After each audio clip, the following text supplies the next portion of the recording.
Pernah kebayang nggak sih kalau halaman belakang rumah atau bahkan balkon apartemen Anda bisa jadi apotek pribadi? Apotek yang hidup loh.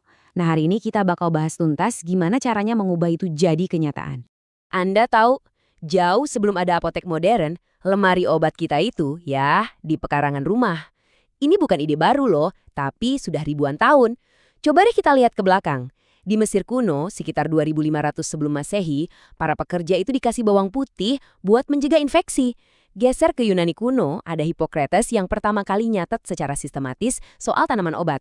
Dan di Indonesia sendiri, oh jangan salah, sejak abad ke-17, tokoh seperti Jacobus Rontius sudah mulai mendokumentasikan betapa kayanya tanaman herbal lokal kita. Nah, semua ide kuno tadi itu sekarang di Indonesia kita kenal dengan nama yang keren, toga. Yap, tanaman obat keluarga. Intinya sih, ini adalah cara supaya setiap keluarga bisa ya mandiri soal kesehatan. Cukup dengan memanfaatkan sepetak tanah, sekecil apapun itu di rumah sendiri.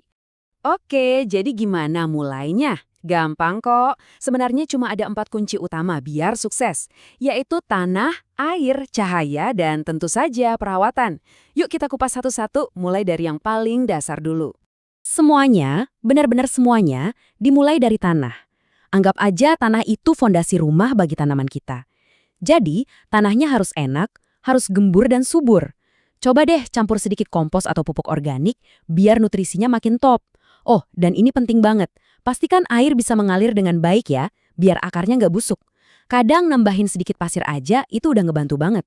Kunci kedua soal air. Nah, ini dia yang seru.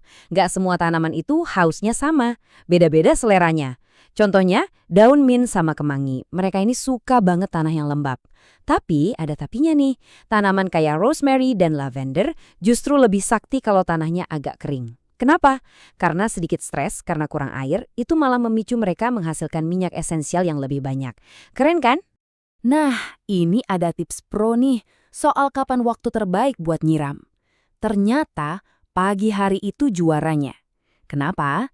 Simple aja sih, kalau kita siram pagi-pagi, tanaman punya banyak waktu buat minum dan menyerap air sebelum matahari terik dan bikin airnya menguap. Sederhana, tapi ngaruh banget. Sama kayak kita, tanaman juga butuh berjemur.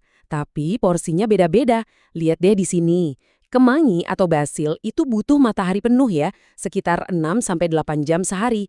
Tapi kalau mint, dia lebih santai. Cukup 4-6 jam aja atau di tempat yang agak teduh dia udah seneng. Dan kunci terakhir, perawatan rutin. Bagian favorit saya itu memangkas.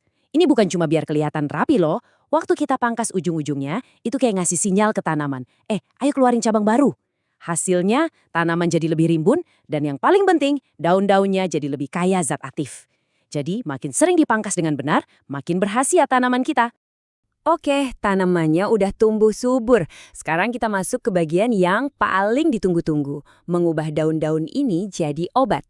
Yuk, kita lihat gimana cara panen dan mengolahnya. Oke, lihat deh. Tanaman Anda sudah subur, daunnya rimbun, kelihatan sehat banget. Selamat! Terus, sekarang ngapain? Ya jelas, saatnya panen. Tapi tunggu dulu, ada triknya. Nah, ini dia triknya. Waktu panen itu krusial banget buat dapetin manfaat maksimal. Kapan waktu terbaiknya? Pagi hari. Kenapa? Karena di pagi hari itulah kandungan minyak esensial di daun lagi di puncaknya. Artinya, khasiatnya juga lagi paling pol. Di dunia obat-obatan herbal, ada istilah keren nih untuk bahan alami yang sudah kita panen dan keringkan. Namanya Simplicia. Gampangnya, Simplicia itu ya bahan obat alami yang masih murni, belum diapa-apain selain dikeringkan. Gimana? Udah mulai gatal tangannya pengen nanam? Nah, kalau Anda udah siap, saya punya beberapa rekomendasi tanaman yang gampang banget dirawat buat pemula, tapi manfaatnya luar biasa. Pilihan pertama, pegagan. Anda mungkin sering lihat tanaman ini merambat di tanah. Jangan salah, ini tanaman super. Terkenal banget buat kesehatan kulit dan juga ampuh buat bantu obatin sariawan. Selanjutnya, ada Sambiloto. Siap-siap ya, julukannya aja Raja Pahit. Dan ya, rasanya emang pahit banget. Tapi jangan remehkan.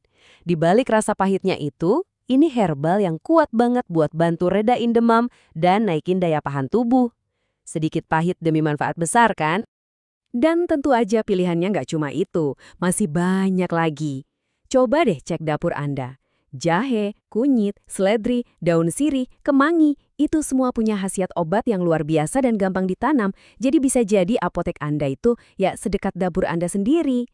Jadi, pertanyaannya sekarang tinggal satu. Apotek hidup Anda itu bisa dimulai hanya dari satu pot kecil.